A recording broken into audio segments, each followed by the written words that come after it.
Media बंधुओं, जैसा कि आज जो प्रेस कॉन्फ्रेंस है उस प्रेस कॉन्फ्रेंस के माध्यम से एक विशेष जानकारी जो अपेक्षित भी थी वो देने का प्रयास है। मैं आपको बहुत छोटे में ब्रीफ कर दूं और मैं अपनी बातों को रखने के बाद 5 मिनट में मैं आपसे चाहूँगा कि आपके मन में कोई प्रश्न हो तो प्रश्न आप मुझसे पूछ सकते हैं। 5 मिनट में अपने आपको ब्रीफ कर दूँ। जैसा कि 7 मार्च 2019 को एक नोटिस के माध्यम से पंकज चौधरी IPS को सेवा विमुक्त किया गया।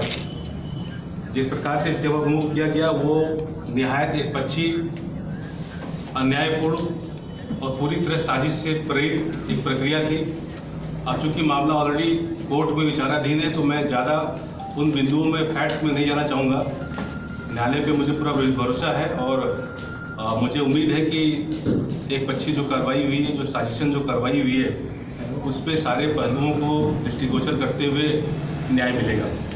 दूसरी चीज़, जो 14 मार्च 2019 को मैंने जयपुर से एक प्रेस कॉन्फ्रेंस की थी, प्रेस कॉन्फ्रेंस के माध्यम से मैंने ये बताया कि पंकज चौधरी चूँकि 7 मार्च के नोटिस के बाद सेवा से विमुक्त हैं तो एक समान नागरिक के रूप में उनकी भूमिका जो है समाज के बीच में वो देना चाहते हैं, तो राजनीतिक पारी की मैंने घोषणा की थी। 14 मार्च को ही मैंने बताया था कि 7 लोकसभा सीटें पश्चिम राजस्थान से मैं किसी एक की दावेदारी करूँगा। आज 26 मार्च है और 14 मार्च को मैंने बताया था कि अप्रैल फर्स्ट वीक में मैं आपको बताऊंगा किस पार्टी, किस बैनर, किस विचारधारा, किसके साथ पंकज चौधरी आगे प्रोसीड करेंगे। आज की जो बात है उसमें मैं आपको स्पष्ट कर देना चाहता हूं कि पंकज चौधरी बाड़मेर जैसलमेर लोकसभा सीट से चुनाव लड़ेंगे। दूसरी चीज, पंकज चौधरी 8 अप्रैल 2019 को अपना नामांकन भरेंगे और 8 अप्रैल में इसलिए कह रहा हूं कि 8 अप्रैल मेरा जन्म दिवस भी है, उस दिन मैं अपना नामांकन भरना चाहूँगा और पूरी उम्मीद के साथ है कि उसके पहले जो है, जैसा कि आपका स्वाभाविक प्रश्न होगा किस पार्टी से, किस बैनर के तले आप लड़ेंगे, वो तब तक डिसाइड हो चुका होगा। जहाँ तक पश्चिम राजस्थान से लड़ने की बात है, राजनीति में आने की बात है, राजनीति में आने के पीछे सीधी सी बात है, मैंने कई प्रेस कॉन्फ्रेंस में ये बातें कही हैं कि पंकज चौधरी वो शख्स हैं जो पिछले 5 सर्विसों में अपराध और भ्रष्टाचार के खिलाफ एक लड़ाई रखी है। व्यवस्था के अंदर रहते हुए जो है पुरजोर विरोध किया है, पुरजोर कोशिश की है। कोशिश इसलिए की है कि पंकज चौधरी लोकसभा की भूमिका में लोगों की सेवा करना चाहते हैं और चाहते रहेंगे। क्योंकि आज की डेट में पंकज चौधरी पुलिस अधिकारी के रूप में नहीं है, लेकिन मैं अपना मानता हूं कि जो 5 सर्विसेज मैंने, चाहे वो भारत सरकार की हो, चाहे राजस्थान सरकार की हो, चाहे उत्तर प्रदेश सरकार की, मैं संतुष्ट हूं।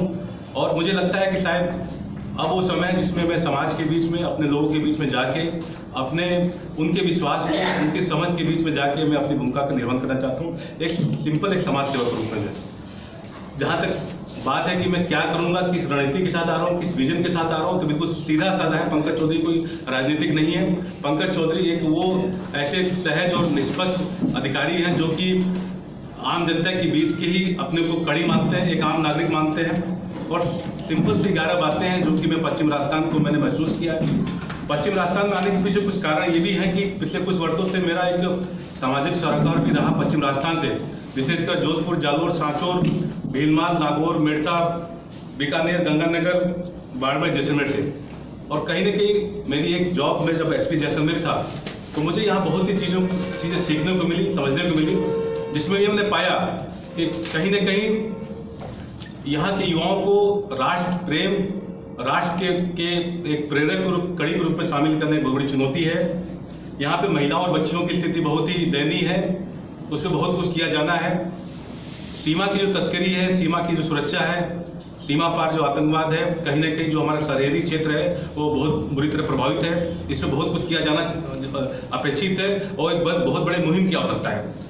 इसके अलावा जो सांस्कृतिक धरोहर है हमारे पश्चिम राजस्थान में, चाहे वो जैसलमेर हो, जोधपुर हो, बाड़मेर हो, इनमें विशेष प्रयास की आवश्यकता है, इनमें विशेष ध्यान की आवश्यकता है। और इसके अलावा जो युवा है, कहीं न कहीं पश्चिम राजस्थान के युवा बहुत प्रतिभाशाली है, बहुत हुनर इसमें। और पिछले कुछ वर्षों से मैं देख रहा हूँ कि यहाँ की महिलाएं जो कि बहुत टैलेंटेड हैं, उनको एक मंच मिल रहा है राष्ट्रीय स्तर पर, राज्य स्तर पर, और एक अच्छा प्लेटफॉर्म मिल रहा है। यहाँ के युवा काफ़ी अच्छे बच्चे जो है वो IAS IPS में चयनित हो रहे हैं, काफ़ी एक अच्छी प्रेरणा मिल रही है। लेकिन अभी भी बहुत दूरियाँ बाकी है, गैप बहुत बाकी है। पश्चिम राजस्थान जो है एक ऐसा क्षेत्र है जहाँ पे कि संभावना तो है, लेकिन दूर दूर तक जो है विकास कह लीजिए, इंफ्रास्ट्रक्चर कह लीजिए, बच्चियों की स्थिति कह लीजिए, युवाओं की स्थिति कह लीजिए, वो अभी भी चिंतनीय है।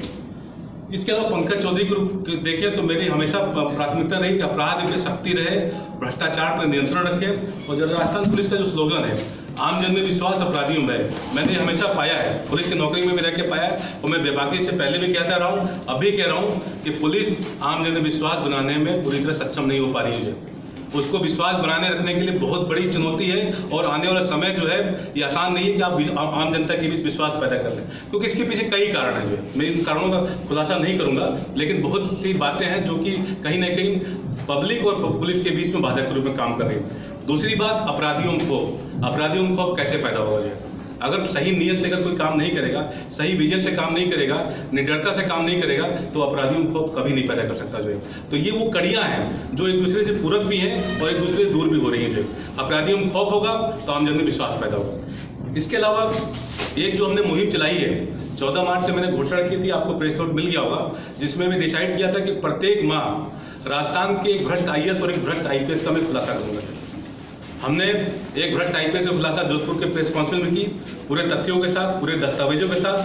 पहले क्यों नहीं कार्रवाई हुई, अभी क्यों नहीं कार्रवाई हो रही है और आगे क्या होगा, तो मैं इतना आपको बता दूं कि पंकज चौधरी जिस भी भ्रष्ट IAS और IPS के खिलाफ खुलासा करेंगे और जिस भी संस्थाओं के पास इनके कागजात होंगे, दस्तावेज होंगे और जिसके बाद भी पेंडिंग होगा, उनको अंतिम परिणाम तक पहुंचाना होगा और उनको अंतिम निर्णय बताना होगा। जो है वो उससे बच नहीं सकते, उसको आप टाल नहीं सकते। जो है उसका निर्णय उनको करना होगा और जो भी कार्रवाई हो उसको त्वरित रूप से करना होगा। वो दबाव हम उसको बनाने का प्रयास करेंगे। एक IPS का खुलासा हमने किया जोधपुर प्रेस कॉन्फ्रेंस से, एक भ्रष्ट IAS का खुलासा किया हमने बीकानेर कॉन्फ्रेंस से। क्योंकि एक माह में हम एक भ्रष्ट एक IAS और एक IPS से खुलासा करना है, तो अगले माह अप्रैल के मिड में हम एक तीसरे भ्रष्ट IPS का और चौथे भ्रष्ट IAS का भी खुलासा करूंगा। जो रही बात पश्चिम राजस्थान से लड़ने की, तो मैं कोई पॉलिटिशियन नहीं हूँ, मेरा कोई जाति समीकरण नहीं है, मेरी कोई ज्यादा समझ नहीं है, मैं सिर्फ लोगों के बीच में आज के समय जाके अपने आप को मैं रख रहा हूँ। और मेरा सिर्फ इतना कहना है कि मैं ना तो मैं आप लोगों के बीच में जीतने आया हूँ, ना तो हारने आया हूँ। वक्त ऐसा है कि मुझे लड़ना है और मैं लड़ने के लिए आपके विचार होंगे। और मैं चाहूंगा कि आप सभी बाड़मेर जैसलमेर के लोगों का अगर मुझे वो कहीं ना कहीं चयनित करते हैं, तो मेरे बहुत से विजन है, बहुत से मेरे दिमाग में बातें हैं। और पंकज चौधरी ऐसा शख्स है जिसे बताने की जरूरत नहीं है, जिसको परखने की जरूरत नहीं है, जिसको समझने की जरूरत नहीं है। ऑलरेडी हमने आपके बीच में रह के हमने अपने आप को आपके सामने रखा है, अपने को सामने साक्षात रखा है और अपनी जो भी हमारी फीलिंग्स है उस फीलिंग्स को हमने रखा है। और देश प्रेम मेरे लिए बहुत अहम है। पंकज चौधरी के लिए अगर देश के बीच में कोई भी आता है तो पंकज चौधरी उसके लिए किसी भी लेवल पर जाकर उसकी लाइट फाइट कर सकता है। मैं इन्हीं बातों से अपनी बातों को आपके सामने रख के अपनी बातों को विराम देता हूँ। ऐसी क्या वजह है कि आप अपने आप को खुद को ब्रांड बनाने में लगे हुए हैं? देखिए, पंकज चौधरी किसी ब्रांड का कोई ना तो उसके लिए कि कोई मंशा है और ना तो किसी ब्रांड के बारे में सोचता है। पंकज चौधरी सिर्फ इतना चाहता है कि जिस व्यवस्था में है, मैं जिस लोक सेवक की भूमिका को निभाने के लिए सर्विस में आया हूँ, उसमें मैं देखता हूँ कि लोक सेवक यानी कि मेरा जो काम है वो लोगों की सेवा करना है। तो अगर लोगों की सेवा करने में अगर कोई व्यवधान आ रहा है, कोई विसंगतियां आ रही है, कोई दबाव आ रहा है, तो उस दबाव को बताना जरूरी है। जो है ये व्यवस्था, जिस व्यवस्था के बारे में हम बात कर रहे हैं, ये व्यवस्था रिव्यू की आवश्यकता है। व्यवस्था में चाहे हम चारों स्तंभों की बात करें, हम लोग सभी लोग समझदार लोग हैं, पढ़े लिखे लोग हैं। अगर मैं पुलिस अधिकारी होने के नाते अगर अपनी पुलिस व्यवस्था के अंदर अपने बेबाकी से आपके सामने बात रख रहा हूँ कि आम जन में विश्वास नहीं है, आज भी पीड़ित व्यक्ति आमजन जो है थाने जाने से डरता है। उसको ये महसूस नहीं होता कि अगर थाने जाएगा या किसी बड़े अधिकारी के पास जाएगा तो उस पर कार्रवाई होगी, उसको सर्विस मिलेगा, उसको एक कह लीजिए कि उसको अच्छे तरीके से ट्रीट किया जाएगा। अभी बहुत गैप है। तो कहीं ना कहीं मुझे लगता है कि मैं जो अपनी बात कह रहा हूँ, हो सकता है पंकज चौधरी का DNA कुछ इस तरह का हो जो आज के परिवेश में, आज के वातावरण में कुछ अलग दिख रहा हो, जो कुछ अलग दिख रहा हो कि ये तो अलग तरह के व्यक्ति जो है अवतरित हो गए। जो है तो ये मैं आपको बता दूं कि इस व्यवस्था में जो है भ्रष्ट व्यक्ति जो है बहुत अच्छे से शामिल हो रहा है। आप सभी जानते हो और मैं भी जानता हूँ, मेरी भी 18 साल की नौकरी हो गई भारत सरकार से लेकर राजस्थान सरकार तक। इस व्यवस्था में भ्रष्ट आदमी बहुत सहज रूप से उसको मौके मिल रहे हैं। ईमानदार आदमी भी है इस व्यवस्था में, लेकिन वो बेचारे हाशिए पे हैं, उनको अनदेखा किया जा रहा, उसकी ईमानदारी को सम्मान नहीं मिल रहा है, ये व्यवस्था सम्मान नहीं दे रही है। और मैं बार बार कहूँ तो कहीं ना कहीं आम जनता भी उस ईमानदारी को अनदेखा कर रही है, जिसका परिणाम है कि तमाम जो भ्रांतियां हैं, व्यवस्था में जो कमियां हैं, वो हमारे सामने परिलक्षित हो रही है। क्या आपको इस सिस्टम ने राजनीति में आने के लिए मजबूर किया है, जो सिस्टम चल रहा है? देखिए, पंकज चौधरी IPS बनना कोई सपना नहीं था, क्योंकि जिस परिवार से, उस परिवार में दूर दूर तक कोई इंस्पेक्टर रैंक तक का भी अधिकारी नहीं रहा है। क्योंकि मैं बनारस से यूपी से हूँ, मैंने अपने आसपास अपराध को, माफियावाद को बहुत करीब से देखा। उस समय मेरे मन में कुंठा हुई, एक आक्रोश हुआ कि मैं अपने आसपास इतनी अवस्थाओं को देख रहा हूँ, तो एक युवा होने के नाते मैं क्या कर सकता हूँ। तो उस अपराध, उस तरह के माहौल ने मुझे प्रेरित किया कि पंकज चौधरी किस पद पे जाके लोगों को ज्यादा न्याय दिला सकता है। तो पुलिस मुझे बहुत अट्रैक्ट किया। पुलिस की जो नौकरी है मुझे कहीं ना कहीं मेरे लिए प्रेरणा स्रोत बनी। कुछ अधिकारी थे जो यूपी के, जिन्होंने बहुत अच्छा काम किया, वो मेरे रोल मॉडल बने। तो उनको लेके मैंने प्रिपरेशन किया।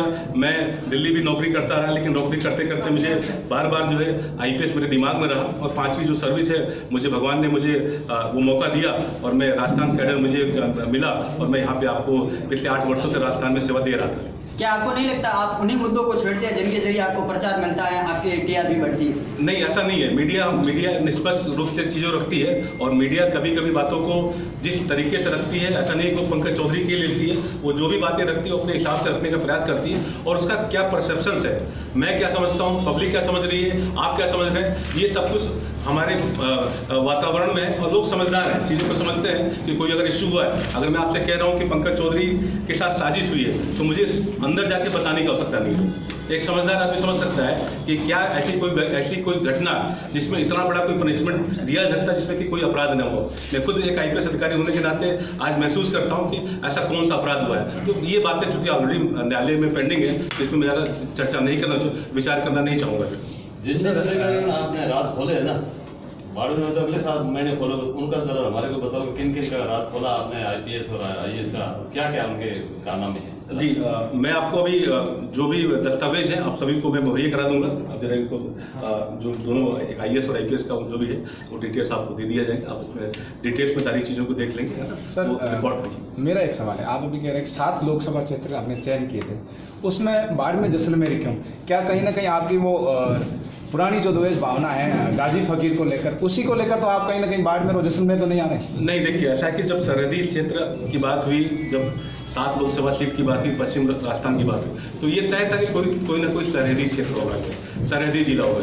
तो बाड़मेर जैसलमेर के लिए इतना कह सकता हूँ कि चूंकि मैं यहाँ पे कुछ समय मैंने काम किया है, यहाँ के लोगों से मेरा मिलना जुलना रहा है, तो कहीं ना कहीं भावना एक कह सकते हैं कि एक आत्मीयता रही और एक रुझान रहा लोगों का जो है। तो कहीं ना कहीं एक कह सकते हैं कि एक हमारे लिए आकर्षण का बिंदु रहा है, क्योंकि मैं इधर इस एरिया में काम कर चुका हूँ और लोगों को मैं समझ रहा हूँ, लोगों को जानता हूँ, तो इसलिए मैं इस क्षेत्र में लोगों के बीच आना मेरी प्राथमिकता रही है। सर, आप SP रह चुके हैं जैसलमेर में, आपने इस चीज़ों को फेस किया होगा। आपने जो मुद्दा है उसमें भी आपने बताया था कि जो इंटरनल सिक्योरिटी है वो बहुत बड़ा इश्यू है बाड़मेर और जैसलमेर को लेकर। तो क्या मानते हैं किन वजह से मतलब अभी भी जो सीमा पार से जो गतिविधियां हो रही है वो अभी भी चालू है?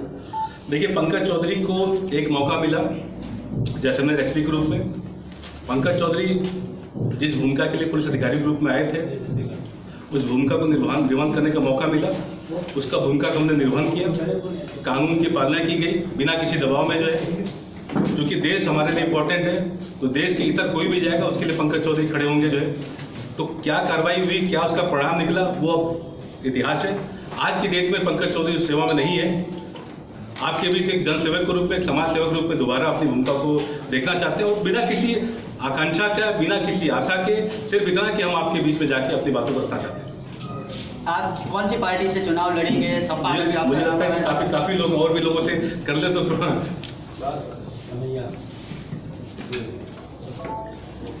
मोनोपोली हो जाएगी जो है। आप बाड़मेर से चुनाव लड़ने की घोषणा कर चुके हैं जी। इससे पहले कोई राजनीतिक इतिहास आपका नहीं रहा है, आपका है, आपके परिवार का, तो आज की राजनीति वोट और नोट के आधार पर चलती है, तो दोनों का बेस है आपके पास। आपको लगता है कि आप बाड़मेर से जीत पाएंगे? देखिए, पहला चीज तो ये है कि मैं किसी अपेक्षा के साथ नहीं आया हूँ, ना मैं जीतने और ना तो हारने आऊँ। मैं सिर्फ लड़ने के लिए, और इन परिस्थितियों में मैं लड़ना चाहता हूँ, इसलिए मैं आपके बीच हूँ। दूसरी चीज, आज के राजनीति में किस तरह की परिपाटी चल रही है, किस तरह का ट्रेंड चल रहा है, मुझे उससे कोई लेना देना नहीं। पंकज चौधरी आपके बीच में है, जो पंकज चौधरी पहले था और जो पंकज चौधरी के मन में है वही चीज लेके आपके सामने है, और अगले 1-2 महीने आपके बीच में रहेगा, आपको समझ में आ जाएगा कि पंकज चौधरी किस राजनीति के रूप में आना चाहिए, और राजनीति में जीत करने के लिए क्या तरीके हो सकते हैं, क्या उसके परिणाम निकलेंगे, मैं इसमें नहीं जाना चाहता। और मैं, चूंकि मेरा एक स्लोगन है, न जाति न धर्म न क्षेत्र देश सर्वोपरि है, ये मेरा स्लोगन है और इसी विजन को लेकर मैं आपके बीच आ रहा हूँ। और ठीक है, बाधाएं आएंगी, कोई बात अगर हम नहीं है, कोई बात अलग है तो उसको समझाने में समय लगेगा, लेकिन मैं समय लूंगा, आपके बीच रहूंगा और मैं आपको समझा के जाऊंगा।